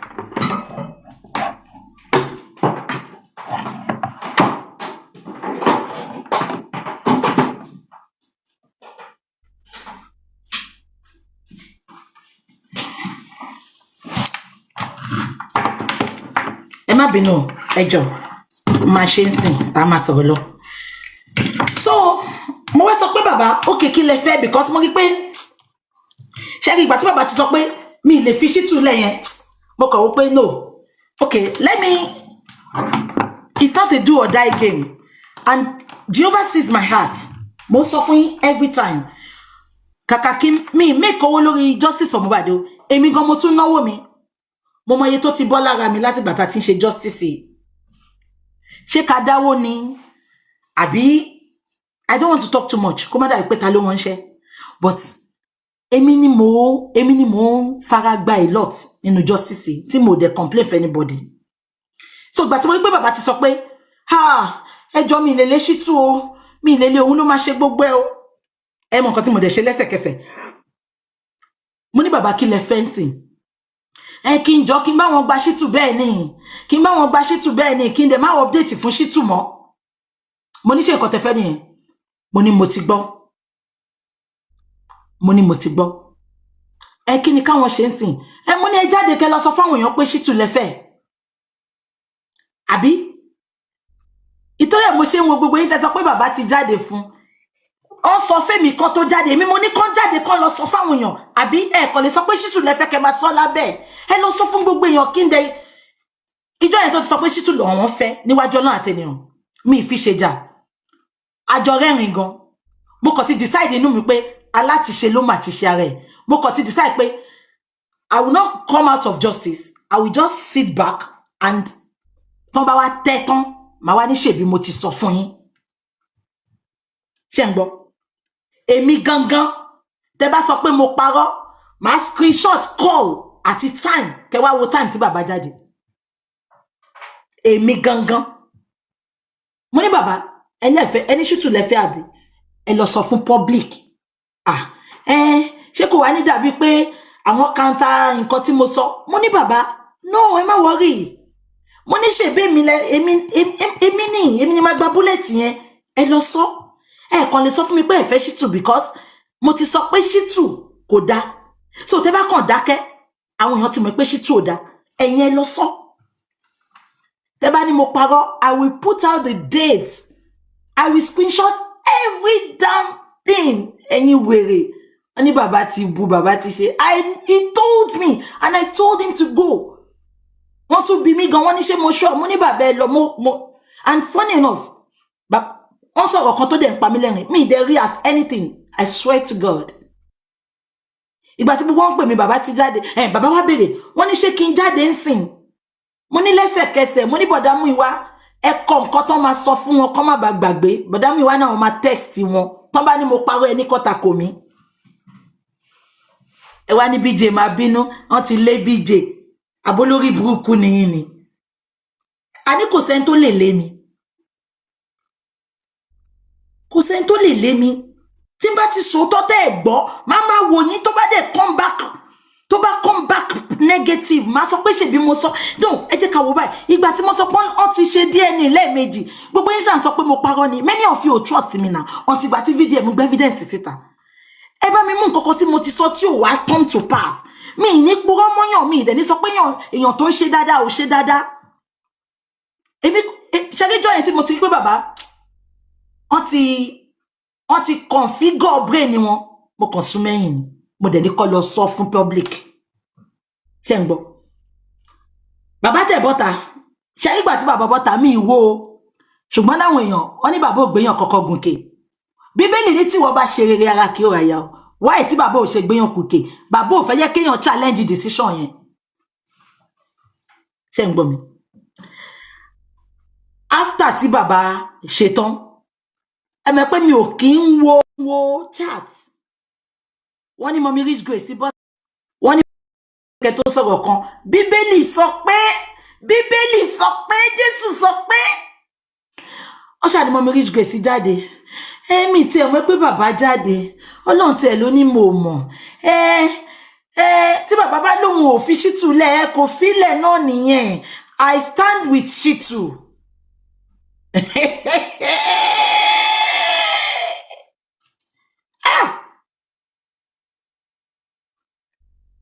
bó ṣe wá sọ pé I stand with Ṣítù okay èèyàn kan sọ pé BJ who is Erelu èmi náà ò mèrèlú yẹn o bọ̀ bàbá máa ń sọ fún mi pé lẹ́yìn Ọlọ́run Erelu yẹn ni I don't know meanwhile Erelu yẹn o 5 and 6 lòun àti Ṣítù o èèyàn Ṣítù ni o ṣe rí pé bàbá Mohbad wọ́n ti fi wọ́n sínú kòtò ọ̀run ẹjọ́ má bú bàbá mi o ojú lásán kọ́ ni wọ́n fi ń bá bàbá lò wọ́n ti gbọ́yàn fún bàbá wọ́n ti gbé gbogbo ẹ má lọ kí bàbá ní bàbá lé mọ́ àwọn olórí burúkú wọ́n ti gbọ́ pé kápẹ́ńtà ó gbé nǹkan sábẹ́ ó rù sábẹ́ ojoojúmọ́ lọ́lọ́ ń kí ẹ má lọ kí mọ́ ẹ fílẹ̀ oníyàwó mo gbọ́ pọ́n lórí burúkú kan sọ lánàá pé ìyàwó bàbá Mohbad ti gbàbọ̀dẹ̀ ẹ ní ṣe oríire tí obìnrin yẹn bá fẹ́ sẹ́ẹ̀lì bàbá yẹn out látijọ́ ẹ̀ àti sẹ́ẹ̀lì out ṣé ẹ sọ pé ìyàwó bàbá Mohbad gbàbọ̀dẹ̀ kó ba lè lé kẹ́yìn lọ gbọ́yàn fún kó wá mọ̀yàn yín ẹ ti rí pé bẹ́ẹ̀ ṣe ń lọlé wọn ìyá yẹn wà lé ẹ̀rọ yán àtòbòṣí fún bàbá ẹ̀yin olórí burúkú àwọn aráàlú òyìnbó yìí náà ni kọ́má ìtì lọ wọn àti lọlé bàbá Mohbad wọn ìgbà tó ti gbọ́ pé mo máa sọ pé ẹpọ̀n bàbá rù sábẹ́ ó rù sẹ́pọ̀n àwọn olórí ibú ẹ jẹ́ àmà sọ lọ ibo mo sọ̀rọ̀ dé èmi ò mẹ́rẹ̀lú yẹn o mo ṣàrántí pé bàbá sọ pé Erelu kan Erelu yẹn ń kọ́ o lẹ́yìn Ọlọ́run Erelu yẹn ni ó gbèsè ẹni tọ́rọ̀ ọba ní wípé ẹ jọ̀ọ́ ẹ máa ṣe lọ àbí kẹ́ fún mi lákòókò tá bá wá sọ wípé alọ́ba ni gbogbo wa bá wá it's normal for us láti sọ pé okay we are guiding you like this we are looking at it like this but mo máa sọ can we cry more than the bereaved ṣá lè kéjú ẹni tó yí nǹkan ṣe ni 10,000 times I'm saying it wípé ìwọ̀nba ni mo lè sọ lórí ọ̀rọ̀ justice for Mohbad nítorí pé ọmọ mi kọ́ ló kú ọmọ yín náà dẹ̀ kọ́ ló kú ṣẹ́gbọ́ promise lérí Olúwayọ̀ ìwọ̀nba lẹ lè sọ ṣùgbọ́n ẹ sọ pé I stand and restand with Ṣítù but ìwọ̀nba lẹ lè sọ ẹ má gbọ́ mo yí ń bọ̀ mí kan o ọba mi alọ́ba ló jẹ́ ẹni tọ́mọ ẹ̀ kú ni ṣe bá jáde wípé a fẹ́ ràn lọ́wọ́ ẹni tí ò bá lágbára láti ràn you do not need to say it go away àwọn kan náà ti lọ. ṣó jẹ́ kọ́wọ́ yìí jáde lẹ́nu màmá yìí ṣẹ́mẹ́ tó ń bá wí bíbá yìí Daddy York because ìjọ yẹn tí bàbá sọ pé òun ò sign tó ń dẹ̀ ti sanwó tí bàbá ti sọ pé òun fẹ́ sign tẹ́lẹ̀ Daddy York bọ́ta Daddy York update pé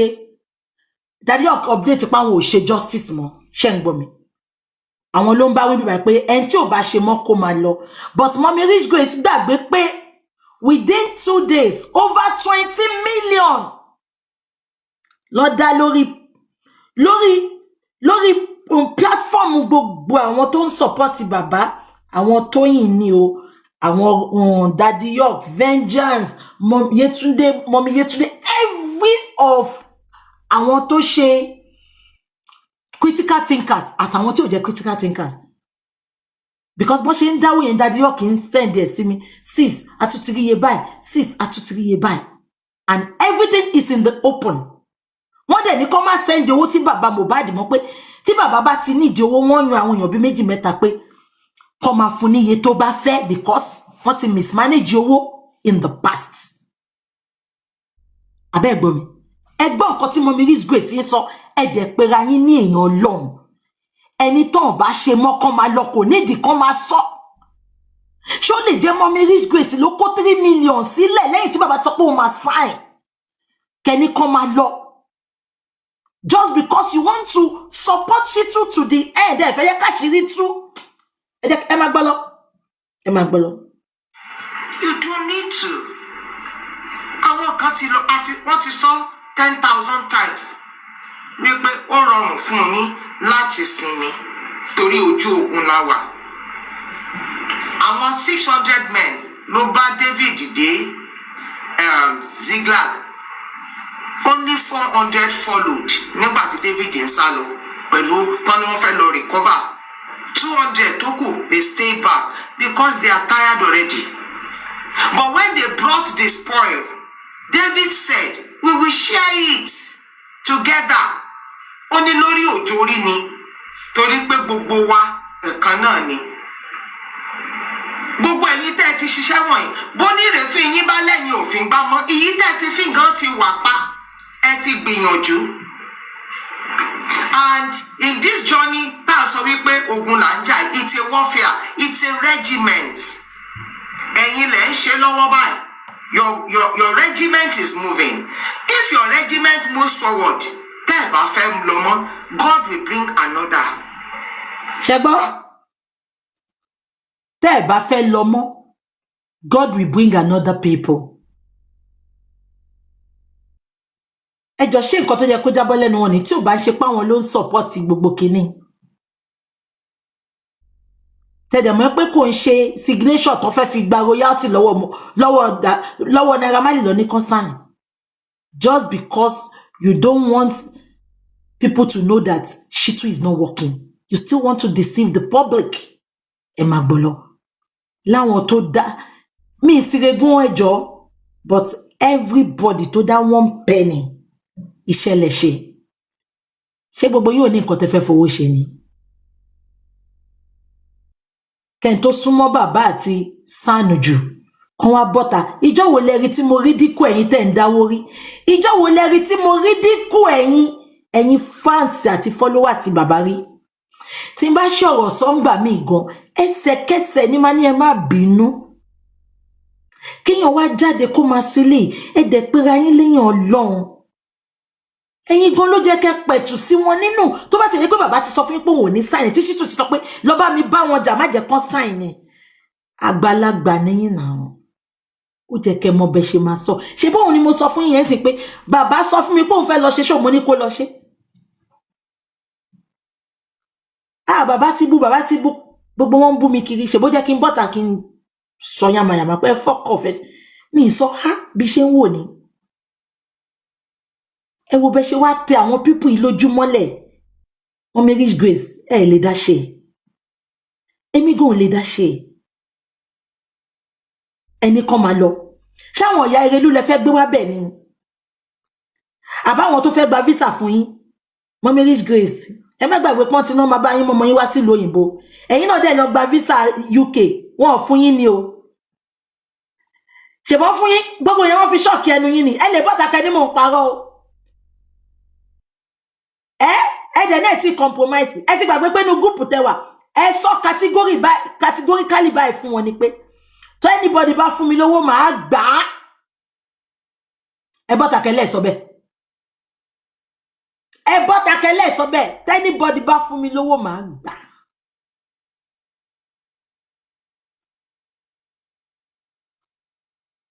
abẹ́ ti gbàgbé ni ẹ sọ fún wọn pé lọ apply fún United Kingdom visa ni tán fún yín wọ́n dẹ̀ tún promise pé ọmọ bá yín mọ́mọ́ yín wá sí lóyìnbó ṣé torí ẹ̀ lẹ ṣe gbàbọ̀dẹ̀ fún wa ìtorí ẹ̀ lẹ ṣe sẹ́ẹ̀lì wa out ó máa tó èèyàn ló máa kù ẹ jẹ́ ká máa gbọ́ lọ.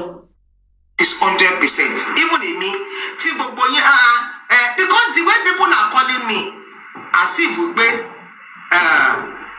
èmi àtàlọ́ba jẹun sunlé you probably do not know wípé I feel some pains in my body. No, irọ́ lẹ pa. Let me tell you now. Nǹkan kan ṣẹlẹ̀ níjọ́ kan. Mi mọ̀ nǹkan tó ṣẹlẹ̀. Ó dà bọ́rọ̀ Shitu náà ni. Mo wá ń pe bàbá ò gbé phone. The next person tí mo pè ní woman yìí. woman yóò gbé fóònù mi ó wá sọ fẹ́yàn kan pé èmi ò kúkú mọ gbogbo eléyìí mo ṣẹ̀ṣẹ̀ ń gbọ́ gbogbo ẹni o ó wá sọ fẹ́yàn kan pé òun mọ̀ gbé fóònù mi òun mọ̀ ìpọ́wọ́ bàbá àti Ṣítù ni mo fẹ́ bá wọn sọ èmi dẹ̀ yìí ń jà fẹ́ ni ẹ wá sọ sí pé gbogbo wọn fi pé mo bá bàbá gbénu lé you know what you are doing.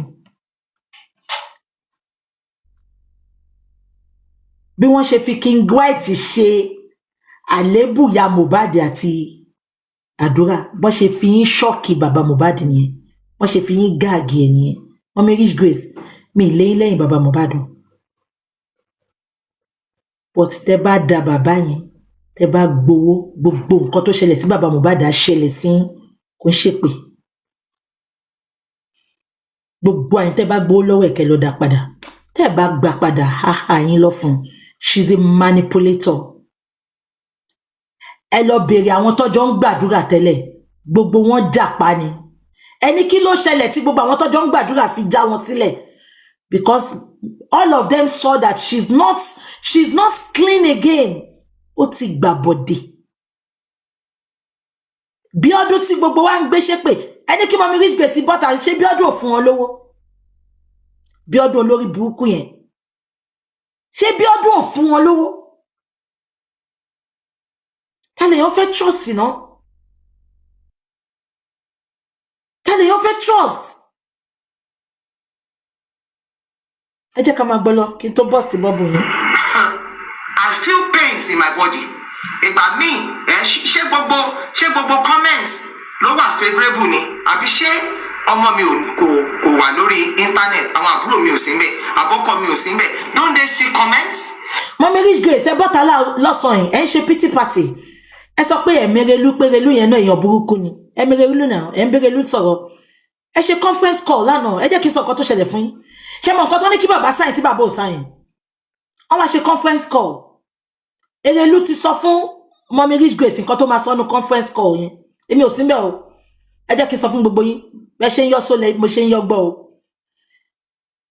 inú mímọ́ mi ibi tí mo jókòó sí lọ́mọ àti wá tó àṣírí yín o bí alẹ́ mọ̀ Erelu tí woman yìí ń dínà ìlọ́sàn-án she's very close to Erelu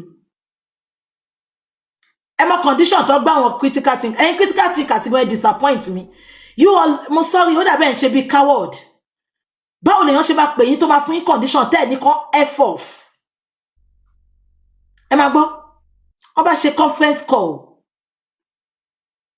ó dàbí bàbá Mohbad náà wà ní conference call yẹn I'm not sure ẹ wo condition tí Mummy Rich Grace ń gbé wọn ó ní tí bàbá bá tiẹ̀ máa sign ẹ máa gbọ́ gbogbo yín ẹ máa gbọ́ o tí bàbá bá tiẹ̀ máa sign kọ́kọ́kọ́ gbé lọ fún Ṣítù kí Ṣítù rí ẹ̀yin critical thinkers tẹ́lẹ̀ wà ń bẹ̀ ẹ̀dẹ̀ dákẹ́ ẹ̀dẹ̀ ní kò ní dá fún gbogbo kò ní dá fún wọn kò ní dá fún ẹni tó mú ọ̀rọ̀ yẹn wá ẹ gbọ́ mi ṣá gbogbo yín ẹ gbọ́ mi ni àní nǹkan tí Mummy Rich Grace wá sọ fún wọn nínú gúrùpù tó wá sọ láàárọ̀ ẹ̀ ni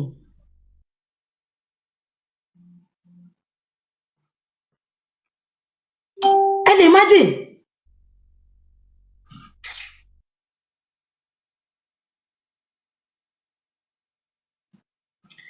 àbí nǹkan tí mo sọ yẹn yín wọ́n náà fẹ́ ṣe nǹkan lọ́tọ̀ kí Ṣítù má mọ̀ ń pa ẹ̀ Rich Grace tí wàá sọ fún yín pé kí bàbá tó lè sign anything Ṣítù gbọ́dọ̀ rí àbí kò fẹ́ dá fún Ṣítù ni àbí Rich Grace àti Ṣítù àbẹ́fẹ́ kí ẹ jẹ́ má dànù bí mi lálẹ́ mi ìfẹ́ bú yín o ta ni Ṣítù gan-an kí Ṣítù bọ́ síta kó wá fà má jẹ́ ọ̀rọ̀ àbúrà pé wò gbàbọ̀dẹ̀ ikùn wọn tó dàbí ìgbà tó gbégbá arú síbẹ̀ yẹn ẹ jẹ́ kí n máa sọ lọ ẹ máa gbọ́ lọ. When some people come up mischievously and begin to call me names poor Grace you are this you are that. gbogbo wa ló ń bú gbogbo wa ló ń bú. More so when you know that you are innocent. Because I can say it with all my heart, I am innocent. Mo dẹ̀ sọ wípé gbogbo nǹkan tí mo bá ń ṣe nínú course of justice Ọlọ́run kó bí mi dé inú ìran mi. Tẹ́ bá ti ráwọn tó ń ṣépè báyìí ẹ má trust wọn ẹ má trust wọn ẹ má gbọ́ lọ. Gbogbo ìdánilójú ni mo fi ń sọ I'm sad wípé aláfẹ́ ṣe nǹkan kan láti ran èèyàn lọ́wọ́. Ẹ máa gbọ́. And every point tiwa ló gbọ́dọ̀ ṣe ọmọ yín ló kù ni. Ṣé gbọ́ statement yẹn? I'm sad pé tá bá tán fẹ́ ràn yàn lọ́wọ́ tiwa ló gbọ́dọ̀ ṣe. Ẹ jọ̀ọ́ ṣé ẹ̀yin tẹ́ ń wò mí bá mi dá sí ṣé nǹkan táwọn critical thinkers fẹ́ ṣe yẹn ẹ jọ̀ọ́ ṣé ó pọ̀ jù ni Shittu ò ṣe nǹkan kan wọ́n dẹ̀ lọ gbà wọn lọ́ọ̀yà mi kò máa ṣe ẹgbọ́n nǹkan tó sọ ó ní Shittu wọn ti ń ràn lọ́wọ́ tí wọn ló gbọ́dọ̀ ṣe. Can you imagine this statement just because this woman want to fight for Shittu? No, ẹ jọ̀ọ́ ṣé statement tí woman yìí sọ dá àwọn people yóò sọ pé tí wọn ló gbọ́dọ̀ ṣe bàbá ti sọ pé wọn ò sign gbogbo wọn lè sọ pé wọn ti gbọ́. So why is she nǹkan tó jẹ́ kí n jáde lálẹ́ ní yo? Àwọn people yóò sọ̀rọ̀ bàbá tí lóhùn ò sign wọ́n dẹ̀ ti dákẹ́.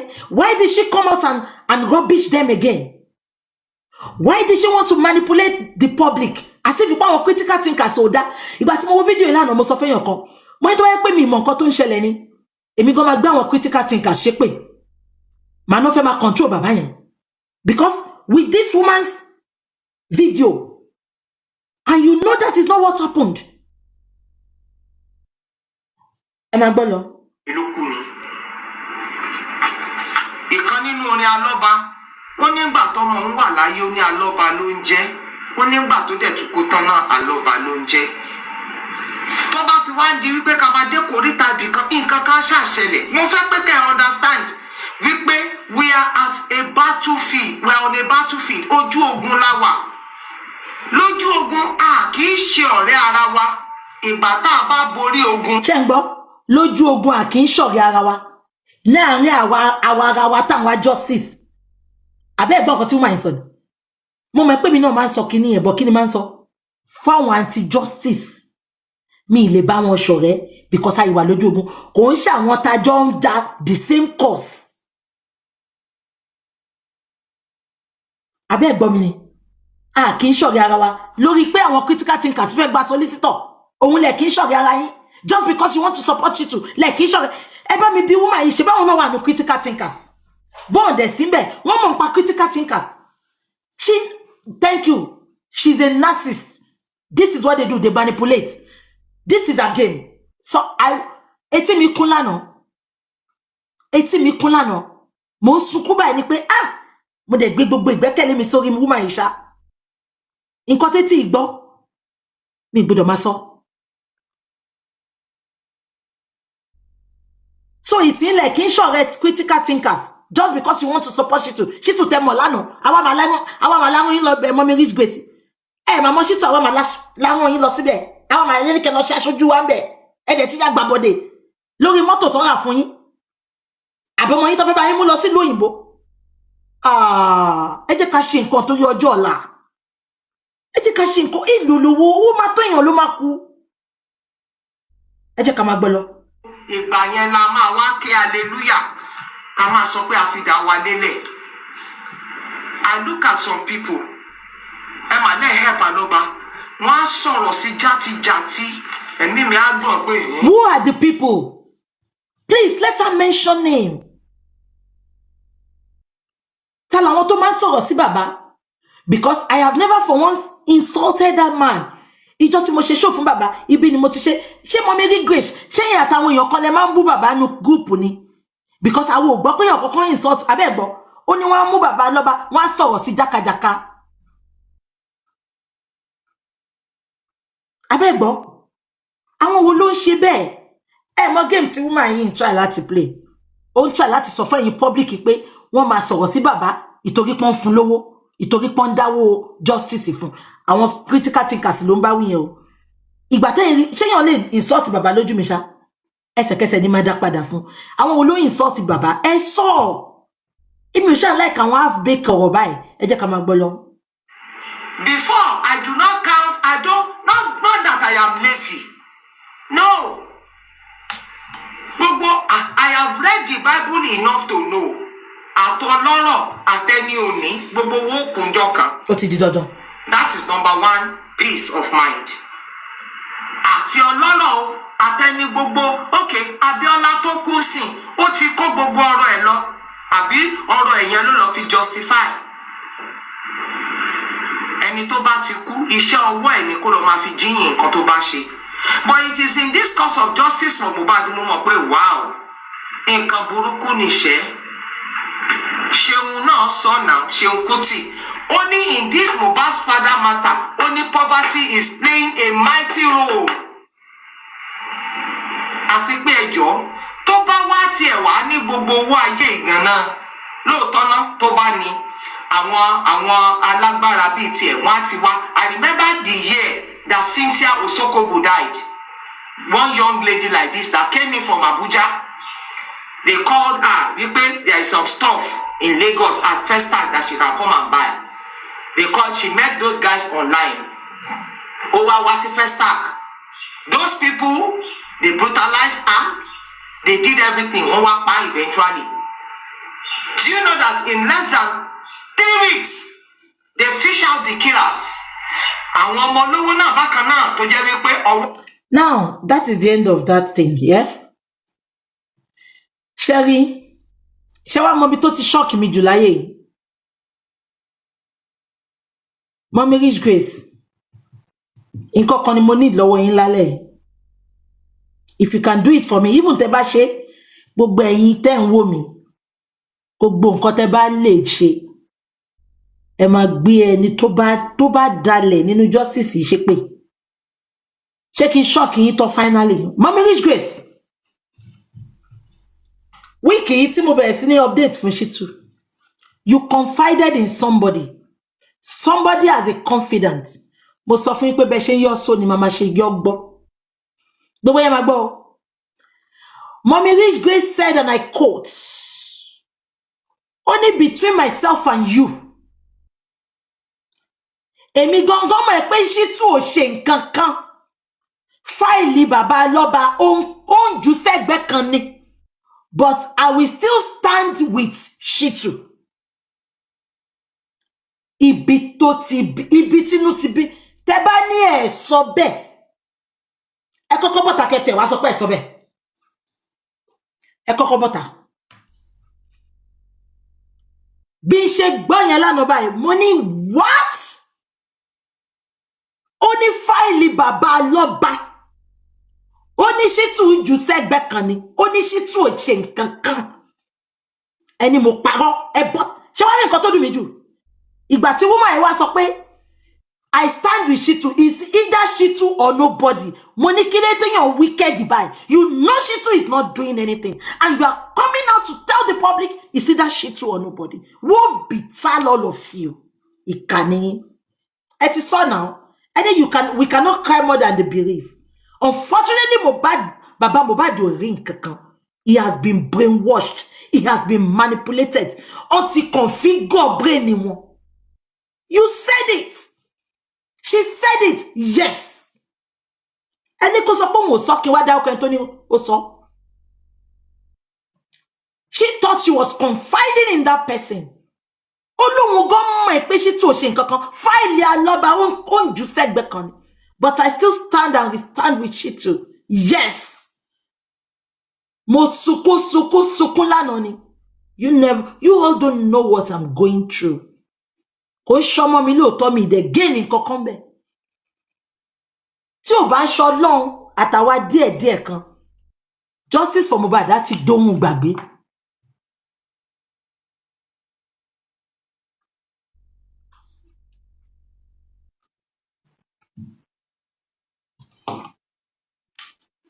Tó dùn mí jù.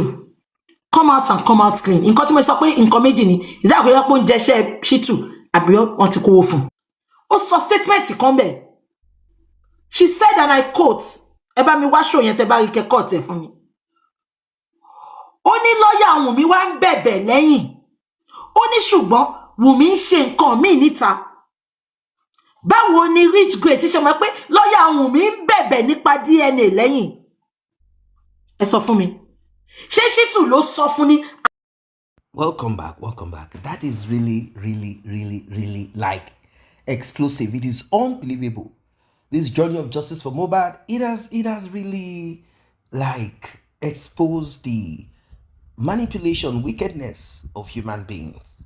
So now, I don't know. Mohbad's father said he's not going to entertain any form of question. What he has said is what he has said, that lawyer Sanshitu should be his own lawyer. And he has the support of Rich Grace and some people. But the problem is, can Rich Grace canvas people to donate money to support Mohbad's father? Well, according to the latest, it seems that they are no longer hoping on the public, because those that will canvas the public to donate money, such as Bukky Jesse and a group called Critical Thinker that consists of, some of the people voices that you've heard, they are no longer like in support of Mohbad's father, and Mohbad's father does not want to be part of anything anymore. It's like the public has been used to a point. Now, what they are saying is that Sanshitu, that's the lawyer, is telling Mohbad's father, relax, let us press and push. After all, Mohbad's royalty music revenue, once that one is cleared, because that's the state that we are in, should be enough for us to sort out. Don't go to the public anymore. That's the reason why Mohbad's father came up and he said he's not going to allow anybody question him. It has now become Mohbad's father does not want to listen to the public, the same public that donated, the same public that made him a man that can wear new singlet. After all, he said he was so broke, he didn't have money. A man that can now drive expensive automobile, SUV. A man that can do music videos. A man that now has good sofa in his house. A man that could upgrade his apartment, his house. A man that can do, they said his account is rich, and he has a woman called Rich Grace by his side who says she's a prayer warrior. Now, am I rooting for Rich Grace? Am I rooting for Bukky Jesse? No, it's not about rooting for who or rooting for that. It's about clarity. We are not partial here. We want to know who and who has done this and that. Bukky Jesse, she has also done her own part. There was a time she said she needed to expose Yomi Fabi. Yomi Fabi came on Justice for Mohbad and felt that his own NGO should be the right to push and press for justice, and Mohbad's father should take the back seat, that it is this NGO that has the right to push because there is no sentiment, we are not family members. He said it, and it is clear. It is true. It is true that a neutral body should front for justice for Mohbad, because we're beginning to see family stories here and there. Is my wife at the end of the day? Is the daughter of my son or alleged son? We started seeing some discrepancies. We started seeing some kind of talk that wasn't making sense. So he said it, which is right. But then people like Bukky Jesse looked at it and they're like, if we allow Yomi Fabi to ride, we'll be kicked into oblivion, and not just that alone, we'll not be able to raise funds. It will gain the traffic and also the donation. That's too much for him. Who is he? We've been on this journey. And also, Mohbad's father is going to suffer financial penury, poverty. So we cannot allow this. We cannot allow this. No, not at all. So they circumvented and ridiculed Yomi Fabi's efforts. That is the reason why Bukky Jesse posted video, picture of the house where CCTV was supposed to be supplied that would have broken Justice for Mohbad into pieces. I'm telling you, I am telling you, for real. Like, it would have scattered, like, we would have not stayed this long. So she also played that role, which to me wasn't right. Regardless, it was not so right. So it became vested interest. It became vested interest. That's a part of Bukky Jesse. The only time Bukky Jesse said what was really going on was when she had issues with Mohbad's father. She had issues with Mohbad's father, and she said it like clearly. Those things that she condoned, she came out clearly about it. And then they settled their differences, and she started packaging the whole thing again. She started packaging some things that should not be packaged. She started packaging it, she kept it. But now, everywhere don't scatter. Everywhere don't scatter, even though she's still rooting for Mohbad's father. But I will tell you this for free. She knows that should any conversation or utterances from her go against Mohbad's father now, Justice for Mohbad will come to an end. And those that are saying we are for Mohbad's father, they do not have that clout. They cannot carry the traffic that Bukky Jesse carries. She knows too. She's banking on that. Yeah, she's banking on that. There is nobody that has that crowd.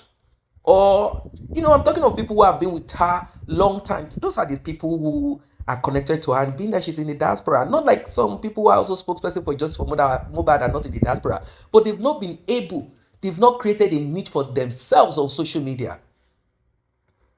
So the people with Bukky Jesse are people who have fought battles with her till Justice for Mohbad. So it's going to be difficult. But then she's also careful, like, I can't go against Mohbad's father directly now. Let us kick out this lawyer called Sanshitu. That's what she is rooting for, hoping that more people will support what she's saying. And of course, people are supporting her. You heard what callers are saying. She has her people who are supporting her. Like, okay, it's true. Now, does Rich Grace have the clout? Like, does she have that energy? No, Rich Grace does not have. Rich Grace is also begging for luminosity. She's also begging for, she cannot, our crowd does not have money. Our own crowd does not, Bukky Jesse's crowd has money to offer justice for Mohbad. And she knows how to go about that. So it's going to be a difficult thing for Mohbad's father. But right now, Mohbad's father is already saying what I've said is final. Sanshitu will stay. Sanshitu is this and that and that and that. Everywhere is on fire right now. Can Mohbad's father get money? So if the public are no longer donating money, it means that Bukky Jesse is also irrelevant to Mohbad's father. If it is not about money anymore. Because that's the purpose of Bukky Jesse. To canvas people to donate money. So if Sanshitu is saying, don't worry about getting money anymore. After all, you've gotten the assistant. Now it's time for you to focus. We've reached the end of the road. Focus on Mohbad's revenue, money. That's what we are going to work upon. Don't worry, I'm going to do it pro bono. I'm not going to charge you. Let's push and press to get money. Plus or minus, even if that charge is for Mohbad, you are still going to get money. That's what we need to fight upon. So somehow Bukky Jesse is being cut off. In fact, she has been cut off for a while. They're not sharing information. Since Mohbad's father wants Sanshitu, Rich Grace is also in support of Sanshitu. So it means Rich Grace, Mohbad's father, they're on the same page. And Mohbad's father somehow slyly, in a sly way, is referring to Bukky Jesse as that woman. There is nothing you will not see on Justice for Mohbad. In fact, life, I'm very sure you must have learned one or two things from me, that in life, your relevancy is only relevant as long as you are productive or you are being used. So that's it. So Bukky Jesse is saying Sanshitu is this, Sanshitu is that. What is it that is behind it all? Is Sanshitu really productive? He has appeared in court, done one or two things, but somehow people didn't see the effectiveness of Sanshitu per se. They expected him to roar. That's why Bankole and Smith was brought into the show back then, and stay of proceeding occurred, and later everything just upside down. But now, what is the way forward? That is the question. What is the way forward?